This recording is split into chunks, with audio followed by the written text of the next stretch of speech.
Business Club de France des entrepreneurs avec Michel Picot. Bienvenue dans le Business Club de France des entrepreneurs, c'est l'été, l'occasion de revenir sur les meilleurs moments de l'émission. Dans un instant, Damien Ardéoa reçoit Jérôme Tricot, inventeur et entrepreneur. Il vient de lancer le four d'extérieur, un four révolutionnaire qui s'appelle le four coccinelle. Et puis nos reportages, cette semaine, une bergerie au cœur de Saint-Brieuc, en reportage de TBO, le fromage Chaours qui fête ses 50 ans, en reportage de Canal 32, et puis visite de SOS Accessoires dans les Yvelines, en reportage de TV78. Soyez les bienvenus. Bonjour Jérôme Tricot. Bonjour. Vous êtes inventeur et entrepreneur. On vous a connu avec votre première invention, le lit pour bébé, un lit parapluie qui se déplie en moins de 3 secondes. On vous a vu dans cette émission avec vos valises intelligentes qui s'appellent Kabuto. Et vous voilà dans les fours extérieurs qui s'appellent fours coccinelle. De quoi s'agit-il ? Alors, les fours coccinelles, c'est une innovation française déjà. Et c'est assez intéressant. C'était que l'idée, c'était d'aller dans un secteur qui bouge beaucoup, le secteur qui est lié à la maison, au domus. C'est le secteur des barbecues, des planchas et des fours extérieurs, des fours à bois. Et il n'y avait pas grand-chose sur les fours à bois, il n'y a qu'un acteur qui est là, il n'y avait pas quelque chose de suffisamment authentique et quali. Et je voulais, moi, créer, comme j'ai la chance d'avoir 4 enfants, qui viennent ados, donc qui salissent tout, qui enfument tout, qui ne respectent rien et qui aiment la vie, et ils ont bien raison. Enfin, respectent rien, ce n'est pas ce que je voulais dire, mais c'est compliqué, 10 mômes dans une cuisine, c'est vite le bazar. Donc l'idée, c'était simple, c'était de créer le premier four pour tous, pour tout cuisiner et par tous les temps. Donc, en fait, le four coccinelle, c'est un four en terre cuite. Donc, il n'y a pas plus authentique, c'est de la terre cuite. C'est fait à la main, c'est poncé, ensuite c'est émaillé, c'est chauffé à 1000 degrés, donc comme dans l'ancien temps dans les fours à chaud, hein, et c'est donc garanti à vie, puisque c'est incassable, non gélif, ça reste en extérieur, on le pose dans le jardin. Alors, il est transportable, mais il fait comme 30 kilos, hein, mais il est transportable, et c'est la combustion idéale, en fait. La forme de la coccinelle n'est pas du tout anodine. C'est que cette forme-là, on le voit juste derrière moi, permet en fait le meilleur tirage qui existe dans un four sans cheminée. Parce que vous voyez, il n'y a pas de cheminée dans ce four. Il y a une porte avant, il y a une porte arrière, il y a des aérations sur le dessus, et c'est le meilleur tirage. Mais c'est un four extérieur pour y cuire quoi finalement ? Qu'a-t-il de plus ce four ? En fait, ce qui est intéressant, c'est que vous achetez pour vos enfants, vous avez les ados dans le jardin, vous achetez 4-5 pizzas, des saucisses, une entrecôte, un filet mignon, un dos de saumon, tout y passe. Puisque le four va de 100 à 400 degrés. Et comme il est en terre cuite, il est réfractaire, ce qui n'est pas le cas des fours qu'on a actuellement aujourd'hui sur le marché. Mais l'idée, c'était de faire un produit simple et un produit vraiment, c'est vraiment cette adéquation est importante, elle n'existe pas. C'est pour tous, c'est pour tout cuisiner et par tous les temps. Je m'adresse maintenant à l'inventeur que vous êtes, Jérôme Tricot. Qu'est-ce qui vous a piqué pour vous lancer dans ce type de four ? Alors, ce qui m'a piqué, ça c'est tous les jours quand on est inventeur et ou entrepreneur, mais tous les inventeurs sont un peu entrepreneurs et tous les entrepreneurs sont souvent un peu inventeurs. C'est quand même un monde qui est relativement lié. L'idée, c'est ce qu'on appelle le pas cool du quotidien. Qu'est-ce qui nous ennuie dans le quotidien ? Donc, mon lit Magic Bed, c'est un lit parapluie pour des parents pressés qui ne veulent pas s'ennuyer avec ce qui existait, avoir quelque chose de léger, de rapide, d'efficace et qui permet de prendre l'apéro avec ses copains sans réveiller le môme. Eh bien, dans les fours, c'est pareil. L'idée, c'est qu'on peut avoir un barbecue pour avoir le goût du fumé, la plancha pour avoir une facilité de cuisson au gaz à l'extérieur. Les deux sont très bien. L'intérêt du four coccinelle, il ne remplace pas les deux. Alors, il pourrait remplacer le barbecue, mais il ne le remplace pas parce qu'il y a une convivialité autour du barbecue. Et c'est un petit peu différent comme façon de faire. Donc, l'idée, c'était de dire, il manque quelque chose dans cette gamme pour ceux qui aiment cuisiner dehors. Un autre exemple tout simple. Dans tout le sud de la France, il est interdit de faire des barbecues à cause du feu. C'est interdit. Le four coccinelle, c'est un foyer fermé. Donc, c'est autorisé. Alors ce four a été lancé il y a quelques mois maintenant, c'est en quelque sorte sa première saison avec les beaux jours. Où peut-on les trouver ces fours et à quel prix surtout ? Alors il est aujourd'hui, entre guillemets, facile à trouver sur mon site web, donc fourcoccinelle.fr. Ça c'est relativement facile, il est au prix de 499 €.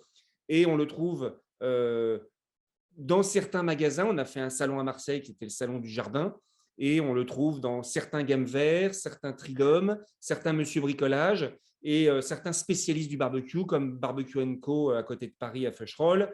Donc certains spécialistes du barbecue, oui, le prennent tout de suite. C'est un produit coup de cœur. Il est joli ce four en plus. Il y a un côté aspect design qui est sympa dans un jardin. Pour terminer, Jérôme Tricot, quelles sont vos ambitions avec ce four? Vous êtes fixé des objectifs? Alors, ce serait prétentieux parce que je ne connais pas ce secteur. Je ne le connais pas assez, c'est trop frais. Dans un an, je pourrais donner une ambition. Aujourd'hui, c'est trop tôt. C'est assez exceptionnel. C'est difficile pour moi de dire, oui, j'aimerais bien vendre 10 000 fours assez rapidement. D'accord, mais est-ce que j'en ai vraiment la notion? Les moyens de mes ambitions, oui. Est-ce que j'ai la notion que ça va être rapide? En fait, j'en sais rien.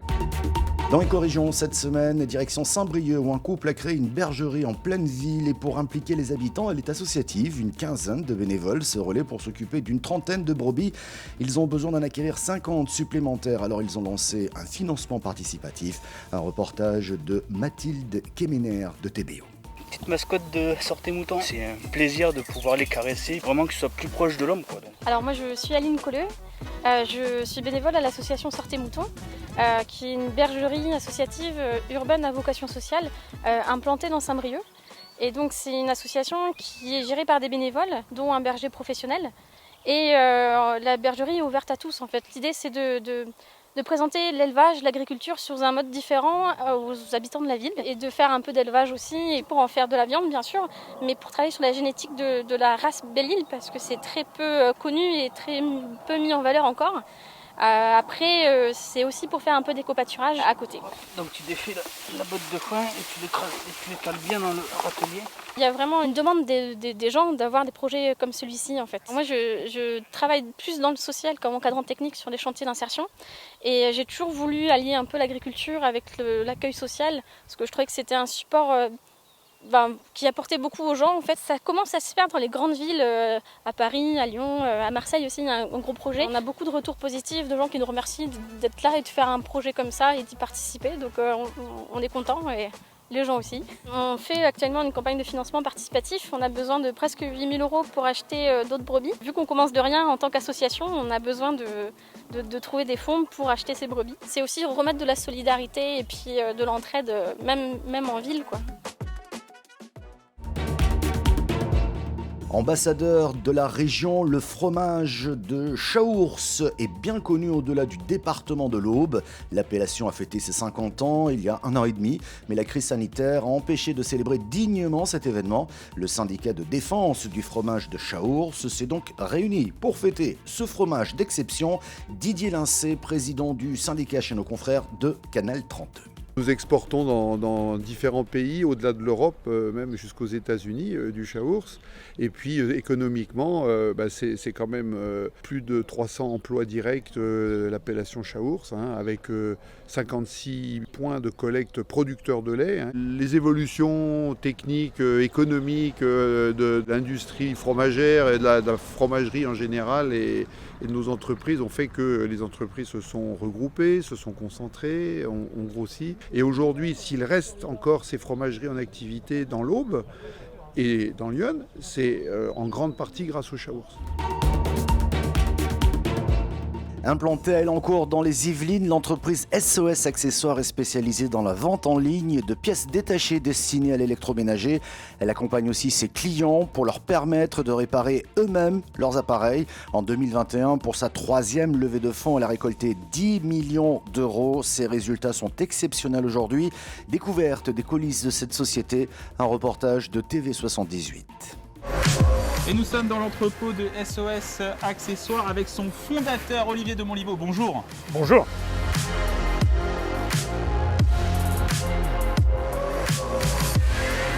Alors SOS Accessoires, c'est près de 20 millions d'euros de chiffre d'affaires en 2021.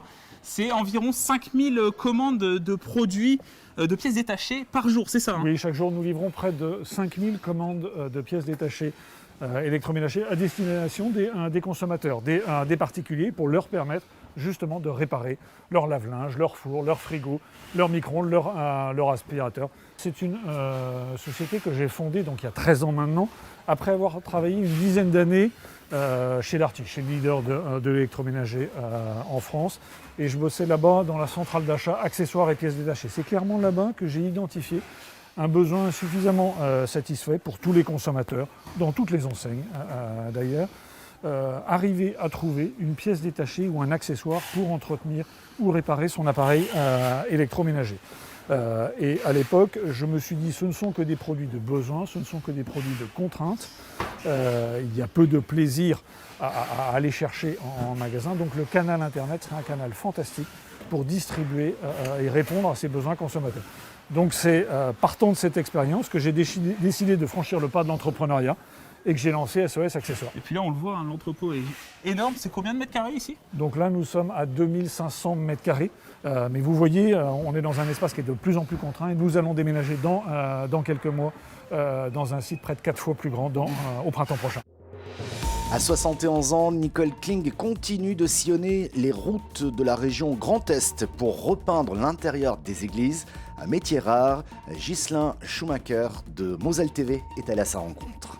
Nicole et les employés de son entreprise ont repeint l'église de Mittersheim du sol au plafond. Ce matin, elle réalise les dernières finitions. Après 3 mois de travaux, de restauration de peinture, là il faut intervenir sur le bas des chapiteaux. Des chapiteaux au tableau, en passant par ces sculptures en bois, toutes les décorations ont été restaurées. Depuis novembre, c'est un véritable travail d'orfèvre que la peintre a réalisé. C'est un métier à part, on ne peint pas une église comme on peint un bâtiment, comme on peint une salle des fêtes. Il y a des recherches à faire auparavant, rechercher les teintes d'origine, si on les trouve. Et sinon, il faut s'adapter avec l'existant, tout en restant sobre, tout en mettant l'architecture en valeur. Nicole s'est lancée dans la profession il y a près de 40 ans lorsqu'elle a rencontré son mari. Ce dernier était le gérant de son entreprise familiale spécialisée dans la peinture d'église. Depuis, Nicole a repris le flambeau. Chaque année, son entreprise restaure 6 églises dans toute la région Grand Est et dans son atelier, Nicole ne compte pas ses heures malgré son âge. Je ne me pose pas de questions, le matin je me lève, j'ai envie d'aller travailler. Voilà, c'est l'amour de mon métier. On est fiers d'être peintre d'église, on est fiers de restaurer ce patrimoine.